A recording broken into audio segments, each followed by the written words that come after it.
Good morning. Hey, Jessica. Can you Okay, hear me? I can. Yep, Okay, we're good great. to go. Cool. So, Oh, oh, you're good. I was going to say I've never worn earbuds for something like this, so I'm trying. I guess they aren't earbuds, but headphones. So, nice. Well, they're working out for you so far. yeah. So this is the third episode of Niche Conversations. I'm Jessica DeWitt. I'm an editor with the Network in Canadian History and Environment. And today I am joined by Dr. John Baeten. And would you like to tell us more about yourself? Sure, yeah. Well, yeah, thanks for having me, Jessica. I'm an archaeologist and a historical geographer. I do a little bit of environmental history, a lot of GIS work. I am a postdoctoral researcher at Indiana University in the Department of Geography. I direct the Historical Landscapes Lab there as well, which is a interdisciplinary lab focused on reconstructing Indiana's, I guess, landscape pre-colonization. So that's kind of me in a nutshell. I live in Bloomington. I've got two cats and a 15-month-old daughter. So it's a Very fun time. good. Excellent. So the reason I invited you today is that this past summer you wrote one piece for us about your research, and then also your undergraduate researchers also wrote something. Mhm. So your own one about your research was making wet places drier, mapping the evolution of drainage technology in the U.S. And in this article, you suggest that the Midwest and Indiana in particular was a much wetter place at one point, much more than people may think. So I wonder if you want to describe what the landscape of Indiana was at one time and why this changed. Sure, yeah. So I moved to Indiana in 2018, and prior to moving here, and especially to Bloomington, which is in the southern end of the state, my knowledge of Indiana was very kind of skewed by my experiences of driving through it in the past. This is like flyover country. You see lots of corn, lots of windmills, and lots of flat areas. Indiana, as a state, is kind of divided in a north-south relation by where a glacier used to extend. So the Wisconsin Glacier.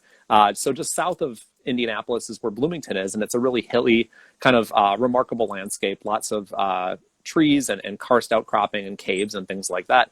But as you work your way north, it's super flat because of this glacial recession. And historically, that entire area was covered with just a massive wetland, the second largest wetland in North America.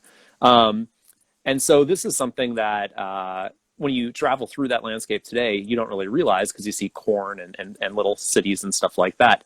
Um, the area that I'm particularly interested in is what was called the Kankakee Swamp, which was this kind of impenetrable wilderness that colonizers had a really difficult time trying to navigate historically. Um, and so I guess if we're starting to think about what Indiana used to look like and why it changed, a lot of this comes back to various policy actions. Swamps and wetlands in the 1800s were considered wastelands. They were impediments to settlement. They were impediments to any type of economic progress, but they were also considered vectors of disease. And so the government basically wanted to eradicate these to promote some type of incentive for people to settle and finally make money. This was carried out by a number of policies. The most notable one was the Swamplands Act of 1849. I think that's what it was titled. It might have had a longer name, which basically gave the federal government gave states land for super cheap with the idea that these states would then sell that land off to settlers or colonizers who would then drain it and make it economically productive. And so in Indiana, we have, well, Indiana, Illinois, and Ohio, those three states where kind of some of these biggest swamps and wetlands extended through. We're seeing about a 90% or more depletion today of what that pre-European colonized wetlands extent was. So only about 10% of the original wetlands actually exist in the state. And these were carried out through a number of different technological developments, originally through just open ditches. So basically digging a ditch and letting water kind of flow through the surface, to the canalizing of rivers. So actually kind of trying to make a really bendy river straight, so water could flow out a lot easier. And then finally through subsurface technologies, specifically tiling, which really kind of accelerated all of this. And for the folks out there that aren't aware of tiling, I had no idea what tiling was before I moved to Indiana. Well, I've heard of it before, but I thought tiling was basically people putting flat pieces of tile underneath the surface of the earth, and that's how it worked. And that's not what tiles are. On my blog post for NiCHE, I have a picture from the Summitville tile factory, and tiles are actually these large ceramic, well, historically ceramic pipes that were placed underneath the earth, which allowed for water to kind of travel out of that subterranean surface a lot easier. So it really promoted and accelerated the drainage of land. Did that answer your question? I think it was probably a little bit longer than needed. No, Cool. that's really fascinating, and I love how there's connections to the history of health and medicine, and also, there's envirotech in there, and it's really fascinating. So this project, which is called Draining the Swamp, is an example of digital history, and specifically you're using HGIS, which for people who don't know, that's Historical Geographic Information Systems, and even more simplified, it's maps. You're making maps. So I just want, what sources are you using, and how does HGIS help you analyze these sources in this project? Sure, yeah. So source material for historical GIS, I'm always looking for old maps. Old maps tell such, not just for the fact that they're awesome to look at, they tell great stories about how people used to understand environments, where people used to live and exist. My screen just went dark for a second, I had to touch it. For this project, I started off with, pulling together a lot of historic maps from the Indiana library, the IU library, with the help of the map librarian there. And then started to kind of look through some other documents I've been playing with. And so agricultural census records. And I got really interested in looking at patents. And so I started looking through, ProQuest has a congressional data set, looking through patent records. And this is kind of the first step of what I wanted to do for this project, was understand these systems builders of drainage and drainage technologies. And so I did a very kind of labor intensive survey of any type of technology that received a patent, and then mapped where these patents were actually located. And so rather than using a map, I was using statistical information and then mapping those statistical data to see what types of spatial patterns actually emerge. And so in terms of the work I'm doing with Draining the Swamp, I wanted to see, are there correlations between the people who were developing drainage technologies and these formerly wet places? And what HGIS allowed me to see was, yes, that there are, which is cool because it makes sense. The clustering of a lot of these patents occurred when this land was drained in the Midwest, where a lot of this draining was happening. So one source is kind of these historical statistical records. So agricultural census things. I'm always amazed at the amount of government bodies, historically and today. Still, we have Space Force in the U.S., which is absurd. But historically, we have things like the Department of Statistics, and they categorized everything. And so in Indiana, for instance, we can see how many sheep were killed by dogs in 1882, and just bizarre stuff like that. And that's mappable. And so if people want to map that, that's something HGIS can help with. And so historic maps as well. I'm doing a lot of things with right now with swampland atlases. So these were produced in Indiana as well in the 1880s, 1890s, and so and up until about 1915. And so every time a swamp was sold, it was patented by the state, and those records were then kept by the state, which were eventually mapped. And so right now I'm trying to articulate the locations of where these swamps used to be, and then to the records of who actually purchased them and drained them. So we can get a kind of a cool time series animation of how these swamps were drained. The other neat thing with HGIS, and pardon me if I'm going on too long here, is something else I'm really, as an archaeologist, I'm always interested in the question of how do historical technologies and historical technological systems continue to articulate and interact with the environment. and affect kind of environmental processes. And my focus has always been on water, in terms of mining in northern Minnesota, and now in Indiana as well with tiling. And so I'm really interested in what I'm calling ghost tiling, and that's kind of drawing on Arne Keeling and John Samlow's work with zombie mines, but kind of the way that these historic tiles continue to do drainage activity, even though they've been forgotten. And so by like the 1880s, there was already more than 30,000 miles of subsurface tiles in Indiana.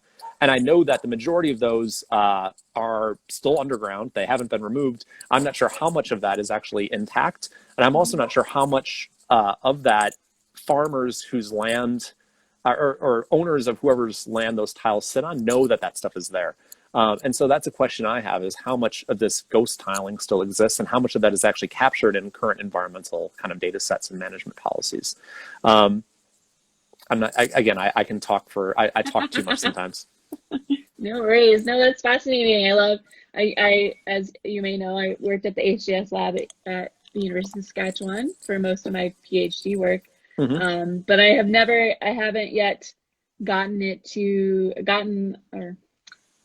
not the right word, found a research project that I can really like dig into it on my personal level. So I love hearing about other people's projects with it. It's such a great tool to use for historians and historical geographers. It really also kind of, in terms of HGIS, I'm such a proponent of it now. It's such a great way to disseminate information to kind of broader publics that maybe wouldn't get that. People love maps. They're drawn to them. And you can also just do great visualizations through different types of animations and stuff like that. And so for folks that don't want to read some type of jargon-filled academic paper, a story map is a great way to kind of get that same or get comparable data sources out. Yeah, that's a really great point. It makes it accessible. And that's one thing when I'm kind of working on the NiCHE Instagram and thinking of ways to like visualize some of our stuff so that people find it more accessible, because they may not think that an academic article is for them, but if they see a really cool map and can take something away from that, that's just as valuable, right? Yeah.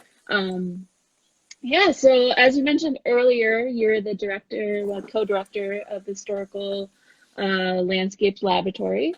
And the other piece on NiCHE this summer was by undergraduate researchers in that laboratory. It was called From Small Worthless Marshes to the Corn Belt. And I was wondering if you just want to talk about what work these students were doing and kind of like what value that adds to the project and to the laboratory, and what value that has for the students' education. Sure, yeah. So at IU, I'm fortunate to work with my supervisor, Rebecca Lave, who's a critical physical geographer. And Rebecca and I kind of devised this idea to create a lab and get some undergrads working on this bigger project we're focused on, with trying to understand modifications to the hydroscape of Indiana. And what we were doing for this project is going through general land office field notes, which the undergrads talk about in their in this blog post for the state, which are the kind of most comprehensive data set available, depicting what Indiana's landscape looked like pre-European colonization, so about 1804 to 1830.